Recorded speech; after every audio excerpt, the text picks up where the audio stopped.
और एक बार फिर बीती रात इजराइल पर हुआ है जबरदस्त हमला। ईरान ने मिसाइल्स इतने जबरदस्त हमले किए हैं, पूरा इजराइल धुआं धुआं हो रखा है। मैं आपको इजराइल पर हमलों का अपडेट बताऊंगा, लेकिन इस वक्त जो सबसे बड़ी खबर आ रही है, जो सबसे अहम खबर, देखिए ईरान का भयंकर गुस्सा देखने को मिल रहा है। एक रात में ईरान ने 300 से ज्यादा मिसाइल्स फायर कर दी हैं इजराइल के ऊपर, और नतीजा यह है कि पूरा बेन गुरियन एयरपोर्ट जल चुका है। बताया जा रहा है कि 15 से 20 मिसाइल्स ने सिर्फ बेन गुरियन एयरपोर्ट को हिट किया है। वहां खड़े कई जहाज धू धू कर जल रहे हैं, जिसकी तस्वीरें भी सामने आ चुकी है। ईरान की सेना ने कहा था आज की रात सबसे बड़ा हमला होगा इजराइल पर, और बिल्कुल वैसे ही हुआ। पूरे इजराइल में कई जगहों से तस्वीरें आई हैं जहां भयंकर धमाके हुए हैं। इजराइल का डिफेंस सिस्टम पूरी तरह से फेल हो गया है, और नतीजा यह है कि पूरी रात भर इजराइल जलता रहा। ऐसा हमला आज से पहले इजराइल में किसी ने नहीं देखा था। हॉर्मुज में भयंकर जंग शुरू हो चुकी है, और हॉर्मुज में अब ऐसा लगता है कि आर पार की जंग की तरफ मामला आगे बढ़ रहा है। देखिए, जो खबरें आई कल, आपने एक खबर देखी होगी कि अमेरिका की तरफ से B-2 बॉम्बर्स से बहुत बड़ा हमला हुआ हॉर्मुज की खाड़ी में। हॉर्मुज में बड़ा हमला हुआ और करीब 2200 किलो का एक बड़ा बॉम्ब गिराया गया। अब आप देखिए, इसकी लोकेशन बेहद अहम है कि ये बॉम्ब अमेरिका ने कहां गिराया और अमेरिका के टारगेट पर क्या है, ट्रंप के टारगेट पर क्या है। ट्रंप का ये पूरा प्लान समझना होगा।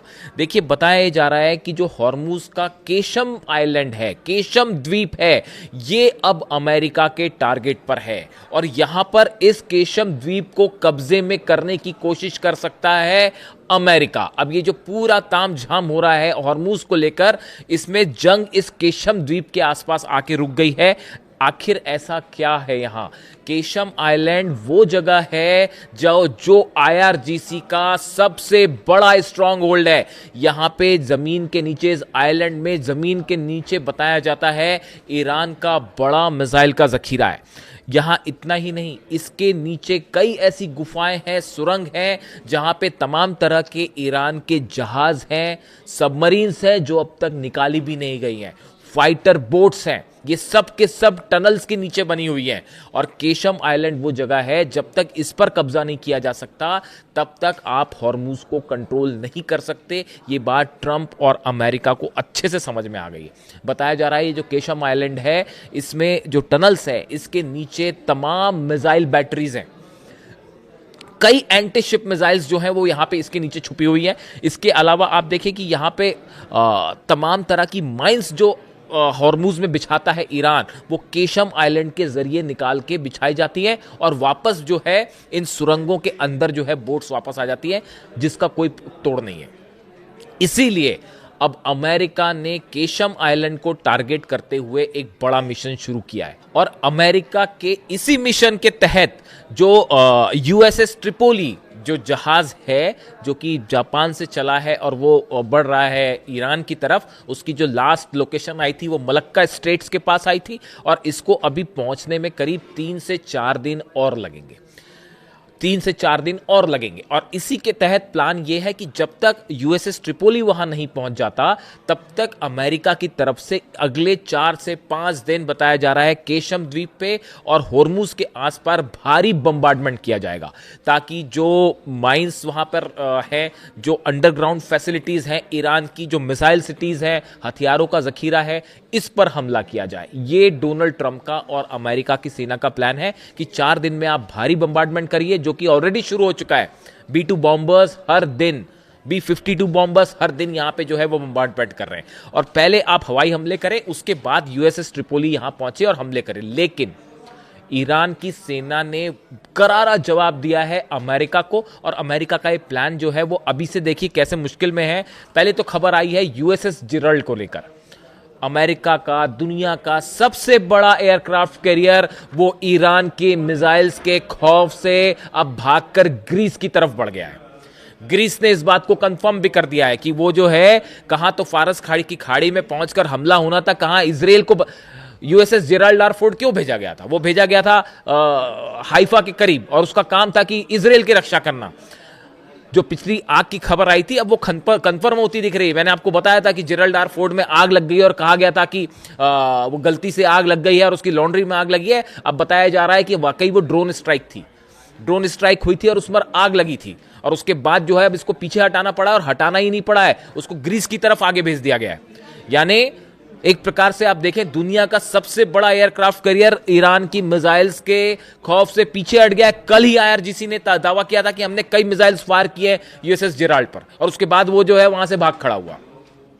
अब्राहम लिंकन का भी यही हाल है, दूसरा जो एयरक्राफ्ट कैरियर है उसको भी काफी पीछे खींच लिया गया है। पहले 1000 किलोमीटर था, अब और पीछे हो गया। यानी दुनिया के दो सबसे बड़े अमेरिका के एयरक्राफ्ट कैरियर्स हैं वो जो है इस जंग में पस्त होकर पीछे हट गए। इससे बड़ी जीत ईरान की नहीं हो सकती। आप देखिए यूएसएस एयरक्राफ्ट, दोनों एयरक्राफ्ट कैरियर आप देखिए, एक पर जो है 90 फाइटर जेट है, एक पे 70 फाइटर जेट है, इतने बड़ा सेना है, सब कुछ है, वो दोनों पीछे हट गए। आप समझ रहे कितना खौफ है ईरान की मिसाइल्स का।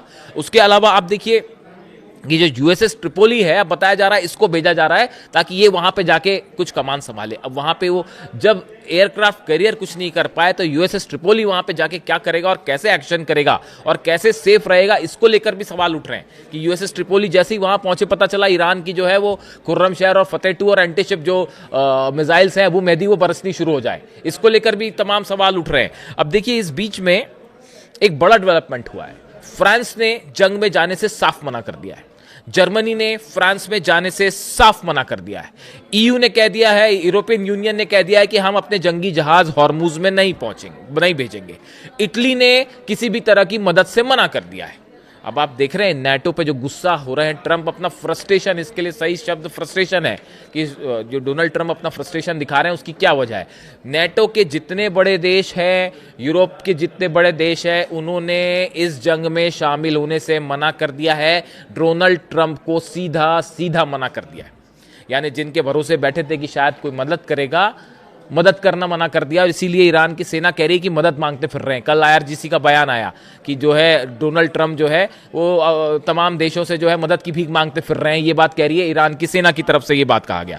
अब देखिए इसमें लेकिन इसके साथ दो डेवलपमेंट है जो मैंने कल आपको पिछले वीडियो में ही बताए थे कि एक बड़ी बैठक हुई है सऊदी में, एक बड़ी बैठक हुई है यूएई में, जिसके बाद अब इस तरह की खबरें हैं। देखिए इसका भी कोई अनाउंसमेंट नहीं है, लेकिन जो इंटरनल सोर्सेस से खबरें आ रही हैं ऐसा हो सकता है, अभी कंफर्म नहीं है, मैं रिपीट करूंगा कि यूएई अमेरिका की मदद कर सकता है हॉर्मुज में।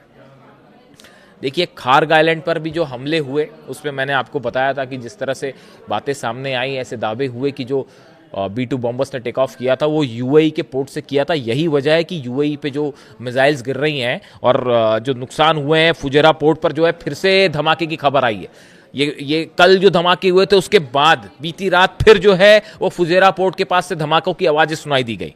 और इसके अलावा जो ऑयल पोर्ट है उसको बड़ा नुकसान हुआ है बताया जा रहा है। ऑयल पोर्ट जो है यूएई का फुजेरा पोर्ट के पास, उसको बड़ा नुकसान हुआ और उसमें आग भी लगी है। इसी तरह आप कतर में देखें, अगर अरब में हमलों की बात करें, कतर में धमाकों की आवाज सुनाई दी है। यानी बीती रात पिछले चंद घंटों के अंदर कतर पे भी हमले हुए हैं। इसके अलावा बगदाद में अमेरिकी दूतावास पर फिर से हमला हुआ है, अमेरिकी एम्बेसी पर फिर से हमला हुआ है और पूरी दुनिया में अलर्ट जारी कर दिया गया है कि अमेरिका की एम्बेसीज की सुरक्षा फौरन बढ़ा दी जाए। यानी खतरा पूरी दुनिया में अब मंडरा रहा है अमेरिका के ऊपर। जो बात पहले से हम इस बात के लिए आगाह कर रहे थे कि ये मामला जो है सिर्फ सीमित नहीं रहेगा ईरान तक या फिर मिडिल ईस्ट तक।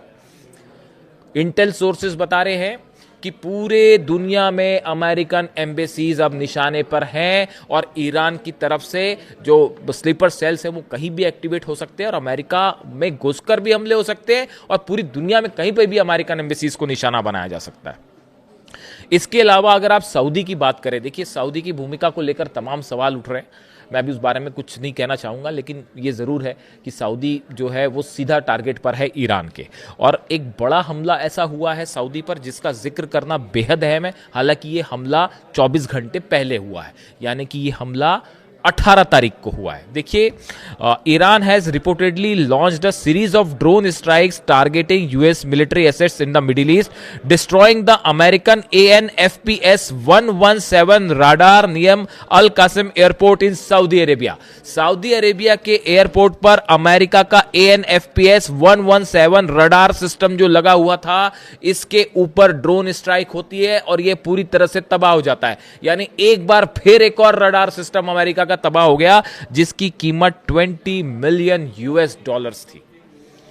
यानी शाहिद ड्रोन 16 लाख रुपए में जो बनता है, उस शाहिद ड्रोन ने $20 मिलियन हिसाब लगा लेना आप कैलकुलेटर में कितना है, वो जो है उसके ऊपर स्ट्राइक करके $20 मिलियन का जो रडार सिस्टम था उसको तबाह कर दिया। अब ये रडार सिस्टम क्या करता था? ये रडार सिस्टम 400 से 500 किलोमीटर के अंदर कोई भी मिसाइल आएगी, कोई भी ड्रोन आएगा, उसका पता लगाता था। किसी तरह का कोई और हमले का अंदेशा है तो उसके बारे में अलर्ट करता था। अब जब अलर्ट करने वाला रडार सऊदी का, जब उसी को ऊपर ड्रोन गिर जाता है, अब इससे अब इसको अब आप क्या मानेंगे बताइए?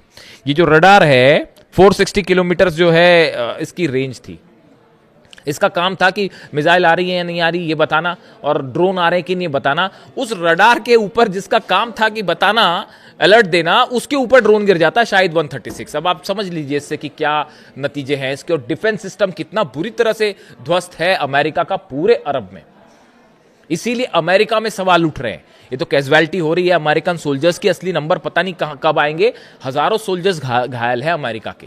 जब आप देख सकते हैं कि बहरीन में एक ऐसी बिल्डिंग में उस फ्लैट पे हमला हो जाता है, डायरेक्ट होटल में उस कमरे पे हमला हो जाता है जहां पर अमेरिकन सोल्जर्स थे। ऐसे ही हाल बगदाद में हुआ, एक होटल में जिस पर हमला हुआ उसमें जो अमेरिकन अधिकारी रुके हुए थे उसमें ड्रोन घुस जाता है जाके 17वीं मंजिल पे। यानी कितने एक्यूरेट अटैक हैं आप देख रहे हैं, नेविगेशन कितना स्ट्रांग है, और रशिया और चाइना कितनी मदद कर रहे हैं। और ये जो नुकसान हुआ है अरेबिया में, भयंकर हमले, और ऑयल पोर्ट्स में लगातार आग लगी हुई है। यानी बगदाद हो गया, ईरान हो गया, बगदाद में हमले हो रहे हैं लगातार, सऊदी में हमले हो रहे हैं, UAE में हमले हो रहे हैं, कतर में हमले हो रहे हैं, अल उदैद बेस पर जो है एक बार फिर हमले किए गए। यानी कि जहां पे संभलने की कोशिश है वहां फिर हमले हो रहे हैं। एक तरफ पूरी सऊदी अरेबिया में हमले हो रहे हैं, इजराइल का क्या हाल है वो आप देख ही रहे हैं। अली लारीजानी साहब की शहादत के बाद जो है वो बीती रात भी 2 दिन मतलब जब शहादत की अगली रात भी जबरदस्त हमले हुए थे, और कल फिर वही हाल था। और ईरान की सेना की तरफ से एक बड़ा बयान दिया जा रहा है कि कुछ बहुत बड़ा होने वाला है। इसका एनालिसिस अलग से करेंगे, क्या मतलब है ईरान की सेना के इस बयान का कि जल्द ही कुछ बहुत बड़ा होने वाला है। क्या कोई ऐसा प्लान है ईरान के पास जो कि अब तक का सबसे घातक हमला साबित हो सकता है? जुड़ा जो भी अपडेट होगा आप तक पहुंचाऊंगा। वीडियो कैसा लगा कमेंट करके जरूर बताएं। Thank you so much.